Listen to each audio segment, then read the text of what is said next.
ada ada ojol khusus Jakarta.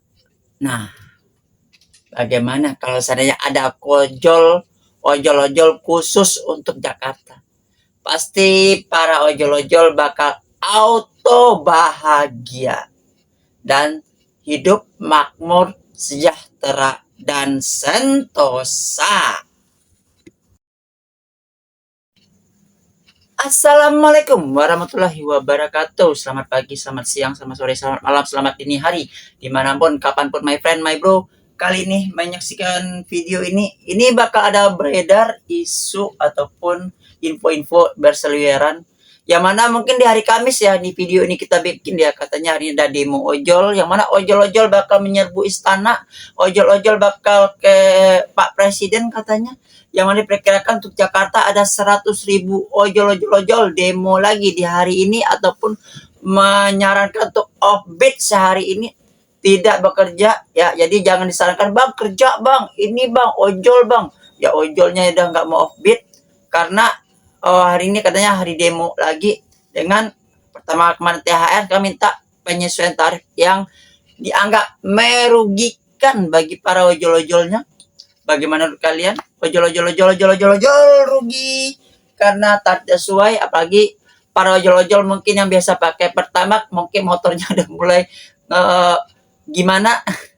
Untung gua nggak pakai Pertamina, gua pakainya Shell atau Vivo. Pertamina kalau terpaksa aja, kebetulan bensin habis, baru gue pakai Pertamina kalau ketemu yang terdekat. Tapi kalau kita bisa main Shell atau Vivo atau AKR, nah kita pasti mengutamakan pakai itu menggunakan RON 92.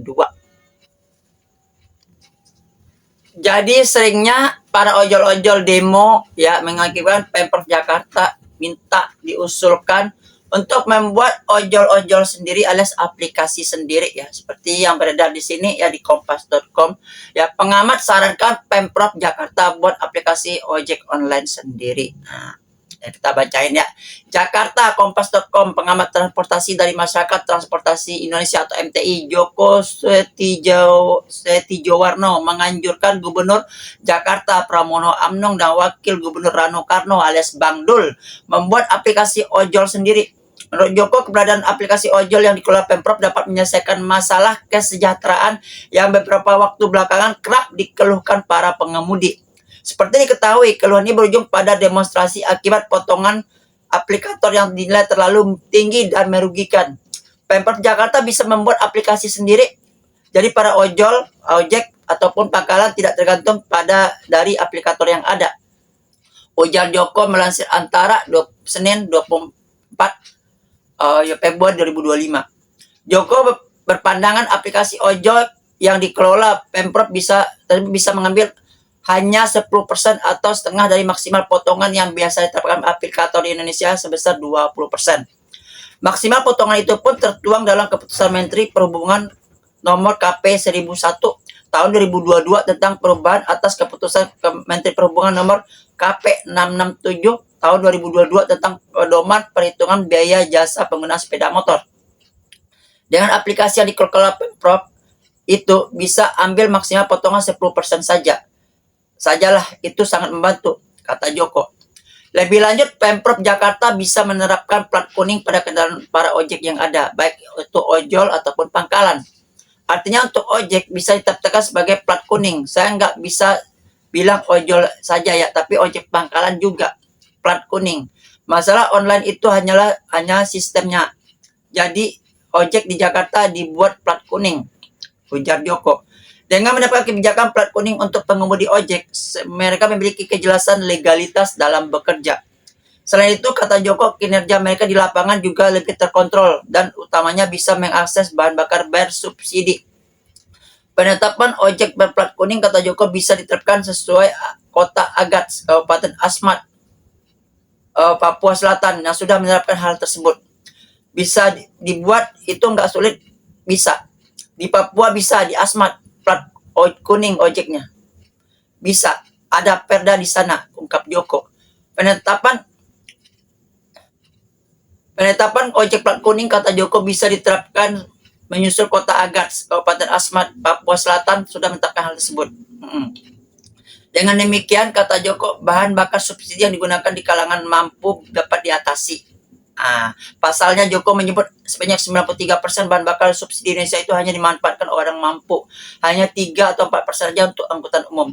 Nah, dengan ojek plat kuning, bahan bakar subsidi ini bisa semakin jelas sasarannya. Ojek dapat bahan bakar subsidi, kendaraan pribadi jangan, ungkap Joko.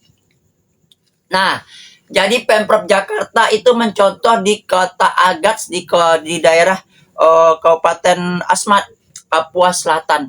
Yang mana di Papua para ojol-ojolnya itu ditertibkan menggunakan plat kuning.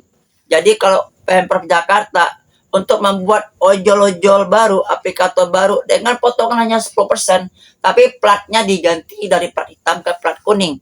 Bagaimana dengan my bro, apakah kalian setuju? Motor kalian yang mana yang kerjanya utamanya ojol itu ini motornya diganti plat kuning agar mudah dikelola, mudah disubsidi dan mudah juga ditata dan juga untuk mudah pengaturannya. Nah, dengan adanya ojol-ojol plat kuning yang dikemukakan oleh Pak Joko tadi, pengamat tadi untuk Pemprov Jakarta, itu semua ojol-ojol Jakarta plat kuning semua ya. Jadi pada berbondong-bondong mungkin pindah dari Gojek, Grab, Maxim, InDriver ataupun ojol-ojol lain pindah ke ojol Jakarta dengan menggunakan plat kuning dengan potongan hanya 10%. Dan mana mungkin akan disebarkan ke semua orang, wahai warga Jakarta, inilah ojol Jakarta. Mau nggak mau mungkin para ojol-ojol aplikator mungkin bakal ini ya, kalau memang terjadi ini mungkin bakal menjadi persaingan lebih tinggi mungkin. Nambah persaingan lagi atau mungkin penetapan apakah mitra ini kalau dia gabung di Jakarta akan melepaskan mitra-mitra dari ojol-ojolnya karena udah menjadi mitra ojol Jakarta plat kuning. Nah, aneh kan ojol-ojol diambil oleh Pemprov Jakarta ya seperti Mas Pram dan Bang Dul sesuai dengan wacana-wacana sebelum-sebelumnya. Dan para ojol-ojolnya tuh diganti dengan plat kuning. Nah, mungkin ya pengurusan lagi ya untuk orang-orang daerah ya luar Jakarta ya ganti KTP Jakarta, terus plat motornya pun dimutasi menjadi mutasi Jakarta dan juga diganti platnya dari hitam ke kuning. Intinya Jakarta mau bikin ojol-ojol baru ya, ojol-ojol aplikasi sendiri dengan potongan hanya 10%. Tapi ada diusulkan dengan plat kuning seperti di kota Agats ya, di Kabupaten Asmat, Papua Selatan. Karena di Papua katanya ojol-ojol sudah plat kuning ya, walaupun kota kecil tapi sangat bisa diatur. Jadi tujuan untuk mengatur ojol-ojol agar tidak lagi mengeluh dan tidak lagi mendapatkan pendapatan yang jauh di bawah standar yang mana hanya 5.000, yang mana harga nyawa ojolnya cuma 5.000. Ya. Lu capek-capek sejam nungguin makanan cuma dihargai 5.000 ya, kesejahteraan ojol-ojol itu berkurang. Tapi dengan adanya sekarang, apakah ojol-ojol akan sejahtera? Tulis di kolom komentar. Dan apakah ojol-ojol dibuat oleh Pemprov Jakarta akan mendapatkan kesejahteraan bagi para ojol-ojol, khususnya ojol-ojol Jakarta? Tulis di kolom komentar. Oke, assalamualaikum warahmatullahi wabarakatuh. Salam satu aspal. Adios amigos and ciao.